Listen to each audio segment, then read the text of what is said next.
नमस्कार दोस्तों, स्वागत है आपका। ये हमारा पॉलिटी का 62 नंबर का लेक्चर है और पॉलिटी में हम देख रहे थे कॉन्स्टिट्यूशनल बॉडीज़ और कॉन्स्टिट्यूशनल बॉडी के तहत हमने जो 10 कॉन्स्टिट्यूशनल बॉडीज़ थी इसको देख लिया था और उसके बाद जो 11वीं कॉन्स्टिट्यूशनल बॉडीज़ है ये हमारी बाकी है, जो आज के लेक्चर में हम उसको देखने वाले हैं। और हमारा जो कॉन्स्टिट्यूशनल बॉडी वाला जो यूनिट है वो खत्म हो जाएगा फिर आज। यहाँ पे देखो, कॉन्स्टिट्यूशनल बॉडीज़ की जो शुरुआत हमने की थी वो हमने कैसे की थी। हमने सबसे पहले जो शुरुआत की थी वो की थी इलेक्शन कमीशन ऑफ इंडिया, उसके बाद UPSC union public service commission. ये जो यूपीएससी बोर्ड होता है जो एग्ज़ाम लेता है, यूपीएससी के जो ये होते हैं, क्या बोलते हैं उसको, जो क्लास 1 क्लास 1 के जो ऑफिसर्स होते हैं उनके एग्ज़ाम लेता है। इस बोर्ड के बारे में हमने देखा था। फिर स्टेट पेज से हमने देखा था हर एक स्टेट में जो एग्ज़ाम होती है उस स्टेट के लेवल की, जो क्लास 2 के लिए जो पोस्ट होती है वो जो पब्लिक सर्विस कमीशन होता है, जैसे महाराष्ट्र के लिए एमपीएससी, पंजाब के लिए पीबीएससी, ये सारे जो कमीशन थे इसके इनका जो बोर्ड है उनकी जो कंपोजिशन, उनका अपॉइंटमेंट है वो सारा हमने यहाँ पे देखा था। उसके बाद हमने देखा था फाइनेंस कमीशन। फाइनेंस कमीशन क्या होता है, पैसा कैसे देता है, मतलब उनके अपॉइंटमेंट वगैरह कौन कौन होता है। उसके बाद नेशनल कमीशन हमने देखे थे। हमने ये जानने की कोशिश की थी कि जब हमारा कॉन्स्टिट्यूशन बना था उस टाइम पे एक आर्टिकल में सिर्फ इतना ही डाला गया था कॉन्स्टिट्यूशन में कि special officer for schedule caste and schedule tribe ये था। बाद में 90s के ज़माने में इसको रिप्लेस करके नेशनल कमीशन फॉर एससी और एसटी आया था। फिर 2003 में इन्होंने उसको बाइफर्केट कर दिया था और national commission for schedule caste और शेड्यूल ट्राइब ये अलग अलग आया था। ये हमने जाना था। उसके बाद ये जो अभी जो किताब है जिससे मैं पढ़ा रहा हूँ आपको, वो लक्ष्मीकांत, ये मतलब लक्ष्मीकांत नाम की बुक है पॉलिटी के लिए, उसको यूज़ किया जाता है। उसमें ये चीज़ नहीं दी गई क्योंकि ये अभी 2 साल पहले आया था। मतलब वो जो किताब है वो अपडेट हुई नहीं है। National commission for backward classes ये नहीं है, इस मतलब उसमें 10 ही कॉन्स्टिट्यूशनल बॉडीज़ है, पर इसको भी कॉन्स्टिट्यूशनल बॉडीज़ का स्टेटस मिला है 2 साल पहले। इसको भी हमने यहाँ पे पढ़ लिया। उसके बाद हमने लिंग्विस्टिक माइनॉरिटीज़ के लिए जो स्पेशल ऑफिसर था उसके बारे में पढ़ा। उसके बाद हमने सीएजी पढ़ा और प्रीवियस लेक्चर में हमने देखा अटॉर्नी जनरल ऑफ इंडिया। ये सारे के सारे क्या है, कॉन्स्टिट्यूशनल बॉडीज़ है, मतलब इनका कॉन्स्टिट्यूशन में मेंशन किया गया है इसको और इनको कॉन्स्टिट्यूशनल स्टेटस दिया गया है। समझ गए आप। तो जैसे प्रीवियस लेक्चर में हमने देखा था attorney general of India, attorney general देखा था, उसी तरह अभी अटॉर्नी जनरल जो होता है, मतलब अटॉर्नी जनरल ऑफ इंडिया क्या होता है हमने कल प्रीवियस लेक्चर में देखा। उसका अपॉइंटमेंट देखा, उसका टर्म देखा, कंपोजिशन, उसके फंक्शन, पावर, सबका सब देखा था हमने, इंडिपेंडेंस, उसका रोल। तो अटॉर्नी जनरल क्या होता है कि जो सेंट्रल गवर्नमेंट होती है उसके जो केसेस होते हैं हर जगह अलग अलग जगह जहाँ पे सेंट्रल गवर्नमेंट पार्टी होती है, मतलब जैसे आपने सुना होगा कि समझ रहे का ये Jalal Khan versus union government of India, समझ रहे का स्टेट कॉर्पोरेशन, ये जैसे कि BSNL versus state government of, जैसे कि कोई भी हो, समझ रहे का कोई भी ऐसा एक बच्चन, जैसे आपको बताता हूँ बच्चन सिंह की एक केस थी 1960 में, 1980 के आसपास आई थी, Bachchan Singh versus union of India, ये केस है। अब बच्चन सिंह के तरफ से कोई लॉयर लड़ेगा, पर भाई हमारा जो यूनियन गवर्नमेंट उनकी तरफ से कौन लड़ेगा, पब्लिक प्रोसिक्यूटर जो होता है बाकी केस के लिए। वैसे यूनियन गवर्नमेंट के केस में कौन लड़ेगा, तो वहाँ पे ये एडवोकेट जनरल जो होती, सॉरी एडवोकेट नहीं, क्या बोलते हैं इसको, अटॉर्नी जनरल ऑफ इंडिया, ये लड़ते। अटॉर्नी जनरल ऑफ इंडिया का काम क्या है, यूनियन गवर्नमेंट को ये करना, प्रोटेक्ट करना, हर एक केस में उनकी केस को लड़ना। बाकी भी काफ़ी चीज़ें थी कि दूसरी भी केसेस है, कोई समझ रहेगा यूनियन गवर्नमेंट जैसे कि हमारे कोई पीएससी, उनकी केस भी लड़ना, प्रेसिडेंट ऑफ इंडिया कुछ और उनको लीगल मैटर्स पूछते उसको भी करना, सेंट्रल गवर्नमेंट को अगर कोई लीगल एडवाइस चाहिए किसी चीज़ पे तो वो भी देना। फिर हमने वो देखा था उनका क्वालिफिकेशन में, हमने देखा था कि सुप्रीम कोर्ट का जो जज है उस लेवल का बंदा ही जो अटॉर्नी जनरल ऑफ इंडिया बन सकता है। ये हमने देखा था सेंट्रल गवर्नमेंट के लेवल पे, मतलब सेंट्रल गवर्नमेंट के लेवल पे ऐसा बंदा चाहिए, ये हमने कल देखा।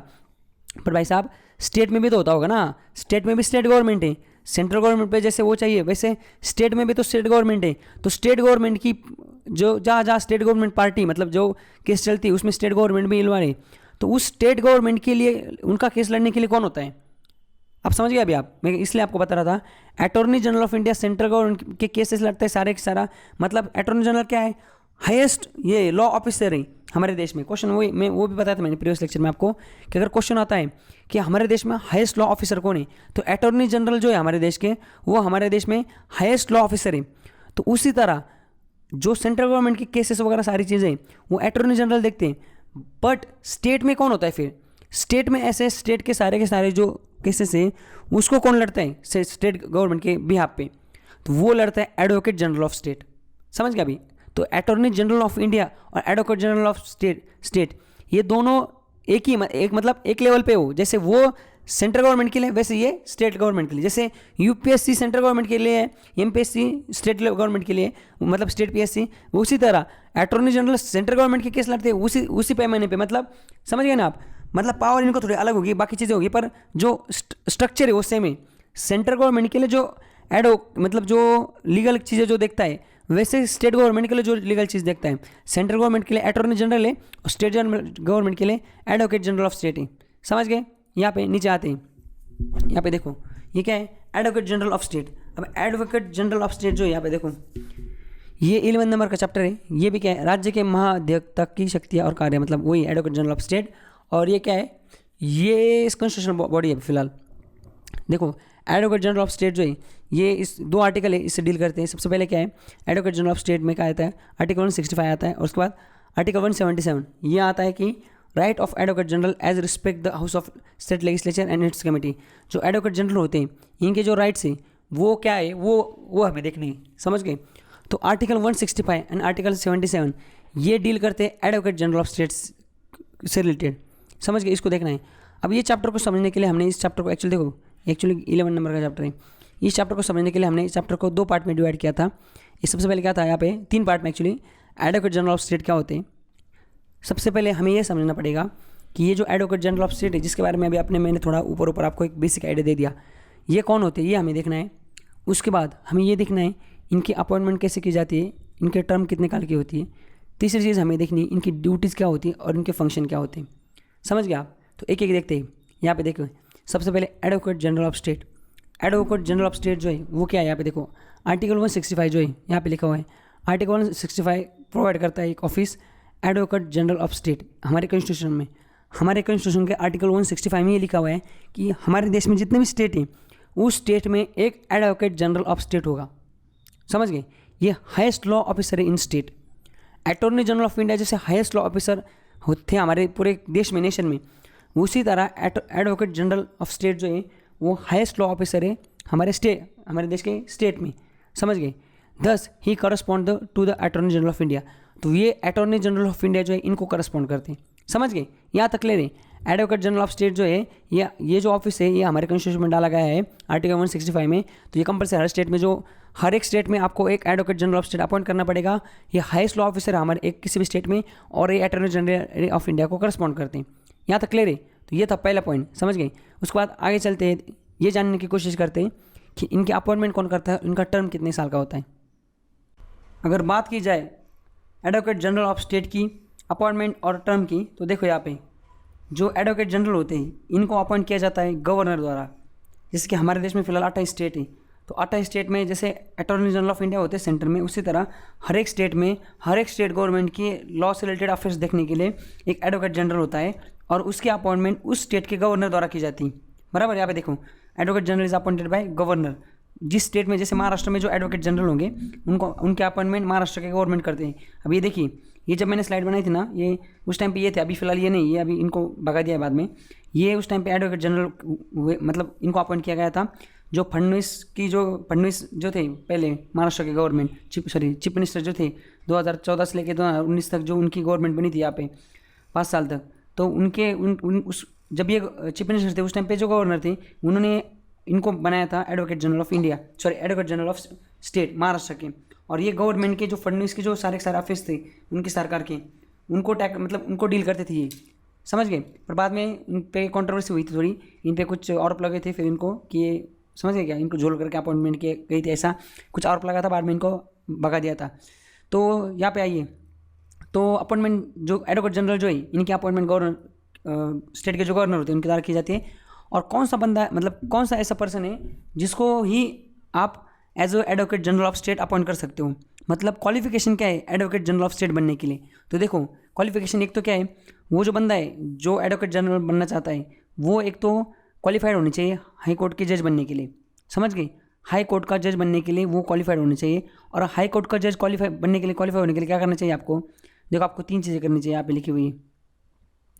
देखो अगर जब ये बंदा जो है, मतलब आपको एडवोकेट जनरल अगर ऑफ स्टेट अगर बनना है, तो आपको जो हाई कोर्ट के जज हैं उनके अपॉइंटमेंट के लिए जितनी क्वालिफिकेशन चाहिए वो आपके पास चाहिए। वो क्या क्या है? पहली चीज़ है कि आपको सिटीजन ऑफ इंडिया चाहिए, मतलब वो बंदा इंडिया का सिटीजन होना चाहिए। दूसरी चीज़ कि वो एज ए जुडिशियल ऑफिसर उसने काम करना चाहिए फॉर 10 साल तक, या एज ए एडवोकेट उसने काम करना चाहिए 10 साल तक। कहाँ पे? हाई कोर्ट में।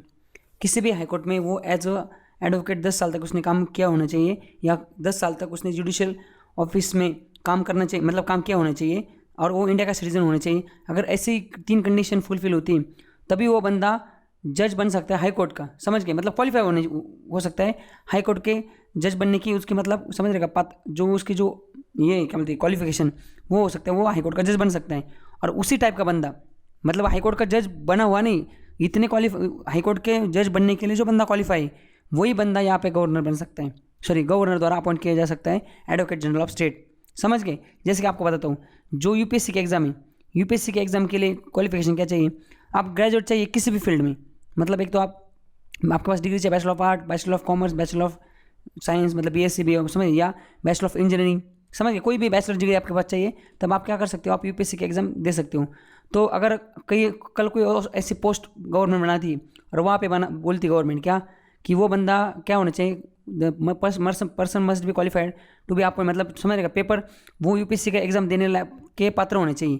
तो यूपीएससी का एग्जाम कब दे सकता है वो, जब वो ग्रेजुएट, इसका मतलब क्या, उस पद के लिए वो ग्रेजुएट होना चाहिए, वही चीज़। तो यहाँ पे वही बोल रहे हैं, ये बोल रहे हैं एडवोकेट जनरल ऑफ स्टेट बनने के लिए आपको क्या करना चाहिए, आपको क्वालिफाइड होना चाहिए जज, सुप्रीम हाईकोर्ट का जज बनने के तहत, मतलब आपको एज अ हाईकोर्ट के जज के लिए जो क्वालिफिकेशन चाहिए वो आपने फुलफिल करनी चाहिए। तो ये 3 चीज़ें अगर आप फुलफिल करते हो, तो आप ये क्वालिफिकेशन फुलफिल करते हो, मतलब आप एडवोकेट जनरल आप अपॉइंट किए जा सकते हो, समझ गए। आप इस चीज़ को याद रखिए, हाई कोर्ट के जज की क्वालिफिकेशन जो है वही क्वालिफिकेशन चाहिए एडवोकेट जनरल ऑफ स्टेट बनने के लिए।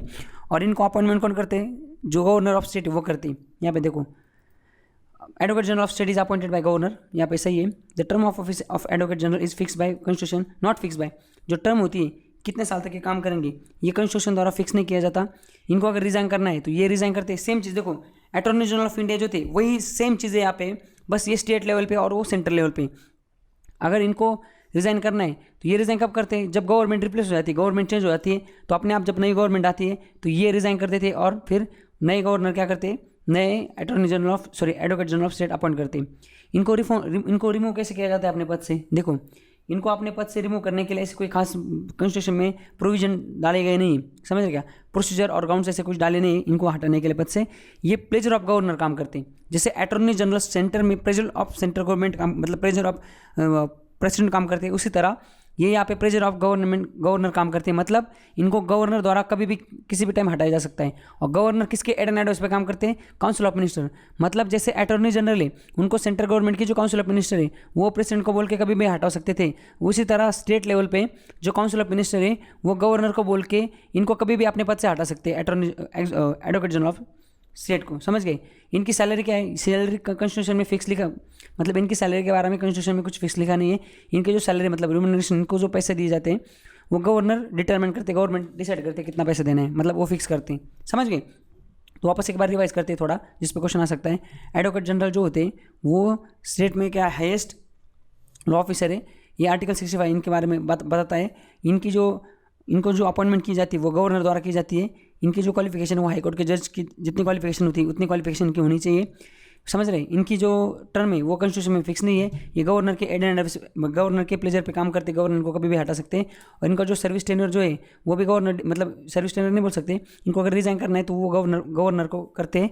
और इनका जो रेम्यूनरेशन है, इनकी जो सैलरी है वो भी गवर्नर डिसाइड करते हैं, समझ गए। आगे कन्वेंशनली देखो, वही मैं जब अभी बता ना, कन्वेंशनली क्या होता है, जब गवर्नमेंट रिप्लेस हो जाती है तब गवर्नर काउंसिल ऑफ मिनिस्टर क्या करते हैं, ये इनको एडवाइस करते हैं, फिर नए एडवोकेट जनरल ऑफ स्टेट को अपॉइंट किया जाता है।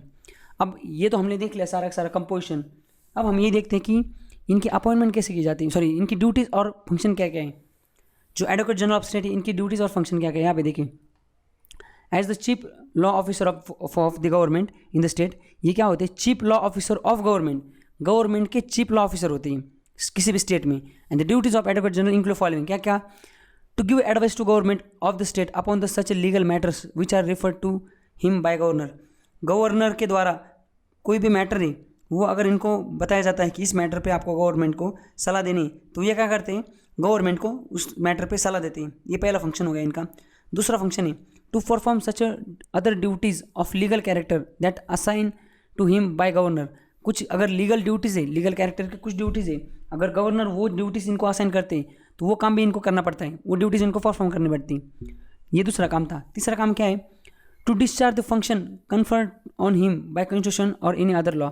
अगर कॉन्स्टिट्यूशन के द्वारा कोई भी दूसरा ये फंक्शन है जो इनको इनके कंधे पे रखा जाता है, मतलब इनको दिया जाता है, तो वो भी ये इनको डिस्चार्ज करना है, वो फंक्शन भी इनको फुलफिल करना है। चौथी चीज़ क्या है, entitle to appear before any court of law within the state. कोई भी कोर्ट ऑफ लॉ मतलब कोई भी कोर्ट है स्टेट में, वो किसी भी स्टेट में ये इस चीज़ के लिए एंटाइटल है कि किसी भी कोर्ट में जाके बैठ सकते हैं। Has right to speak and to take the proceedings of the both the houses of state legislature और any committee of state legislature of which he may named member but without right to veto. इसका मतलब क्या है, देखो इनके पास एक power है। State के लेजिस्लेचर क्या होते हैं, विधानसभा और Vidhan Parishad, state legislative assembly and council of state, किसी भी स्टेट में, बराबर है क्या। अब ये दोनों हाउस जो होते हैं विधानसभा और विधान परिषद, ये इनका बोलना है क्या कि ये दोनों स्टेट लेजिस्लेचर के दोनों हाउस हैं, उसमें कि उसके जो प्रोसीडिंग्स होती हैं, जो भी इनका दिन का कार्यकाल होता है दोनों हाउस का, इसमें जाके राइट टू स्पीक मतलब वहाँ पे जाके बैठ सकते हैं और वहाँ पे जाके बात भी कर सकते हैं। या स्टेट लेजिस्लेचर की ऐसे कोई कमेटी जिस कमेटी में इनका नाम है एज ए मेंबर, वहाँ पे भी जाके ये उस कमेटी में जाके मतलब वहाँ पे जाके बैठ सकते हैं। बस इनके पास राइट टू वोट नहीं। मतलब क्या, जैसे कोई बिल आता है जैसे कि, और बिल पास करना है, तो बिल पास करने पे वहाँ पे मेंबर ऑफ जो स्टेट में मेंबर ऑफ लेजिस्लेटिव असेंबली या जो दूसरे काउंसिल के मेंबर होते हैं, जो एमएलए होते हैं, समझ रहे क्या, विधायक, वो विधायक जो है आमदार, वो वोट कर सकते हैं। बट ये भाई साहब जो है कौन, advocate general of state, advocate ये जो है वो वहाँ पे जाके वोट नहीं कर सकते, समझ गए। वो आके जाके बात कर सकते हैं, कोई कमेटी के मेंबर वहाँ पे जाके भी ये अपना ये कर सकते हैं, राय रख सकते हैं, बट ये वोट नहीं कर सकते, इनको राइट टू वोट नहीं, समझ गए आप। ऑल्सो और क्या है फंक्शन और duties, enjoy all the privileges and immunities that available to member of state legislature. मतलब ये जो विधायक है, विधायक लोगों को जितने भी इम्यूनिटीज़ प्रिविलेजेस है, वो सारे के सारे इम्यूनिटीज़ एंड प्रिविलेज इनको भी, समझ गए। तो इस तरीके से हमने ये 6 जो फंक्शन एंड ड्यूटीज़ है, समझ गए, एडवोकेट जनरल ऑफ स्टेट की, इनको देख लिया। और इसी तरह हमने एडवोकेट जनरल ऑफ स्टेट क्या होता है, उनका अपॉइंटमेंट टर्म और उनकी ड्यूटीज़ और फंक्शन, इसको भी यहाँ पे ख़त्म कर लिया। और इसी के साथ साथ हमने हमारा जो कॉन्स्टिट्यूशनल बॉडीज़ था, इसके जो 11 चैप्टर्स थे, जिसका आज लास्ट चैप्टर जो था एडवोकेट जनरल ऑफ स्टेट, इसको भी ख़त्म कर लिया। और अभी पॉलिटी के हमारे जो 10 चैप्टर्स थे, 10 यूनिट है, उस 10 यूनिट में से आज हमने 7 नंबर का जो यूनिट है इसको ख़त्म कर दिया। बचे हुए 3 यूनिट्स बाकी। ये नॉन कॉन्स्टिट्यूशनल बॉडीज़ है, इसमें 7-8 लेक्चर है, इसमें 5-5, 6-6 लेक्चर है, मतलब लगभग 10-20 लेक्चर में हमारा जो पॉलिटी यूनिट है यह भी ख़त्म हो जाएगा, समझ गया। तो आज का जो लेक्चर था हमारा, आज के लेक्चर में बस इतना ही।